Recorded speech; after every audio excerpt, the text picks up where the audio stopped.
San Francisco, California, June 2007. A highly successful 36-year-old sound engineer is found bled to death on the floor of his locked apartment. According to the San Francisco Police Department, Hugues de la Plaza suffered a mental break, stabbed himself 3 times in the neck, chest, and abdomen, and died alone. It was a tragic, open and shut case of suicide. But there is a glaring, physically impossible problem with their official narrative. They never found the weapon. Furthermore, investigators deliberately ignored bloody footprints leading out of the apartment and a completely dry sink that destroyed the theory that he washed the blade. Today, we are going to retrace the final, terrifying moments of Hugues de la Plaza, deconstruct the physical impossibilities of his crime scene, and expose a police department that chose to gaslight a grieving family just to keep a murderer off their homicide statistics. Hugues de la Plaza was not a man at the end of his rope. He was a vibrant, dual citizen of France and the United States, living his dream in the Hayes Valley neighborhood of San Francisco. He had just secured a major promotion at his tech company. He had a robust social circle, no history of depression, no financial troubles, and absolutely no history of self-harm. On the night of June 1st, Hugues was doing exactly what a man in his position should be doing: celebrating. He spent the evening at a local club with friends, having a few drinks and enjoying the peak of his life. Security cameras from a nearby establishment captured Hugues walking home in the early hours of June 2nd. The footage is crystal clear. His gait is steady. His demeanor is calm. He is simply a man walking home to go to sleep. But Hugues would never wake up. The next morning, neighbors in his apartment building noticed a dark, crimson fluid slowly pooling from beneath Hugues's front door. When police arrived and forced entry into the unit, they stepped into a waking nightmare. Hugues was lying on his back in a massive pool of his own blood.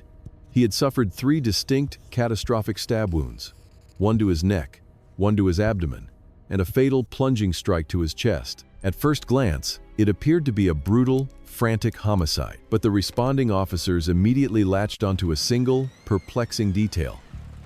The front door was locked from the inside, and there were no signs of forced entry through the windows. Faced with a locked room mystery, the San Francisco Police Department made a decision that would permanently derail the pursuit of justice. Within hours of discovering the brutally mutilated body, before the autopsy was even conducted, before a single piece of forensic evidence was processed in a lab, the SFPD declared Hugues de la Plaza's death a suicide. But as the crime scene tape came down, the impossible contradictions of this ruling began to bleed through. If Hugues de la Plaza stabbed himself 3 times, where was the knife? The apartment was small. Investigators tore it apart. They searched the kitchen, the bedroom, the living room, the trash cans, the drains.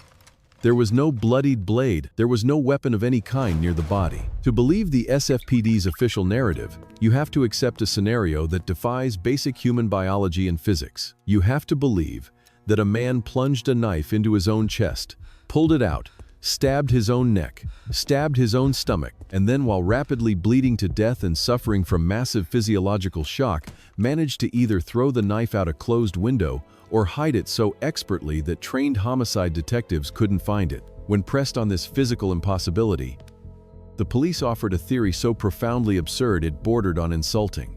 They suggested that perhaps Hugues had stabbed himself, walked to the kitchen, washed the knife perfectly clean, put it back in the knife block, locked his door, and then laid down to die. There was just one problem with this theory. The kitchen sink was bone dry. The P-trap beneath the drain was completely devoid of blood or human tissue. None of the knives in the block tested positive for occult blood. The weapon was a phantom, and the phantom weapon was only the beginning of the inconsistencies. As Hugues' body was being processed, the medical examiner noted defensive wounds on his hands and forearms, the classic, textbook signs of a victim raising their arms to ward off a knife attack. The police's official explanation for these deep lacerations? They told the media, with a straight face, that Hugues must have cut himself chopping vegetables earlier in the week. This is where the tragedy of Hugues de la Plaza stops being a bizarre mystery and pivots into a terrifying display of systemic failure. We are taught to believe that the police are impartial arbiters of the truth, that they follow the evidence no matter where it leads. But what happens when the evidence is deeply inconvenient? What happens when a police department is under massive political pressure to lower their city's soaring violent crime rates? In 2007, San Francisco's homicide rate was spiking. The department's clearance rate was abysmal. The media was merciless, and the politicians were demanding answers. A complex, locked-door homicide with no weapon and no suspects is a statistical nightmare.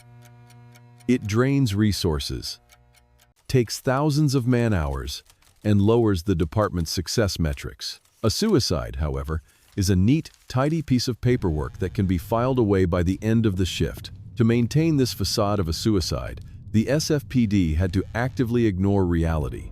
And ignore it, they did. Outside of Hugues's apartment door, in the communal hallway, there was a clear, unmistakable trail of bloody footprints leading down the stairs and toward the exit. It was the literal footprint of a killer fleeing the scene. When Hugues' grieving father, François de la Plaza, flew in from France and begged the police to test the footprints, the lead investigator dismissed him. The SFPD officially claimed the prints probably belonged to a dog or were transferred by first responders. They refused to swab them. They refused to run DNA tests. Even more damning, a neighbor reported waking up at 2:30 a.m. to the sound of a heavy thud, followed by rapid footsteps running down the stairs. Police found drops of blood on the neighbor's front door. Again, the SFPD refused to test this blood. They weren't just failing to investigate a murder, they were actively sanitizing the narrative. They were manufacturing a reality where a killer didn't exist, simply because acknowledging the killer meant acknowledging their own failure to protect a citizen. François de la Plaza was subjected to a masterclass in institutional gaslighting. He was a father holding the ashes of his murdered son, being told by men in suits with badges that his son simply vanished his own murder weapon. The department stonewalled him. They refused to release crime scene photos. They withheld the autopsy report for months. They treated a grieving father not as a victim, but as a public relations nuisance. But François refused to be silenced, and his relentless pressure triggered an international incident. Because Hugues was a French citizen, the French government had jurisdiction to review the case. Appalled by the reports coming out of California, France sent their own elite investigators to San Francisco. When the French authorities reviewed the SFPD's case file, they were horrified. The lack of basic forensic protocol was staggering. In a move that serves as a historic, diplomatic slap in the face to American law enforcement, the French government officially opened their own homicide investigation into the death of Hugues de la Plaza. They publicly stated what the SFPD refused to admit: Hugues was murdered. Independent, world-renowned forensic pathologists reviewed the file.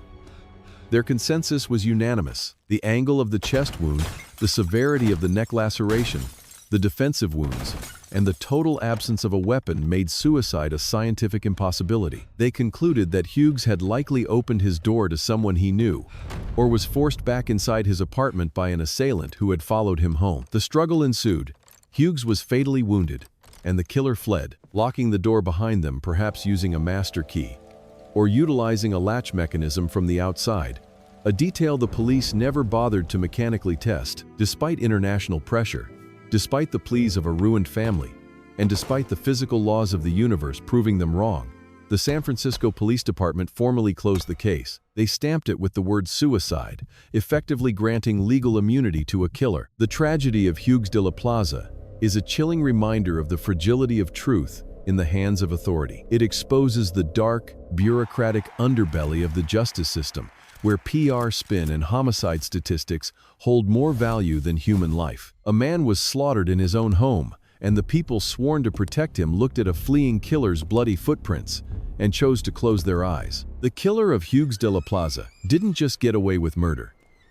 The police department practically held the door open for them. If you thought the willful ignorance of this police department was infuriating, wait until you hear how a billionaire's wealth completely blinded investigators to an impossible hanging at a seaside mansion. A woman was found bound, gagged, and naked. Yet the police bowed to the elite and called it self-inflicted. Click the video on your screen to see the case of Rebecca Zahau and the mansion of immunity they tried to bury.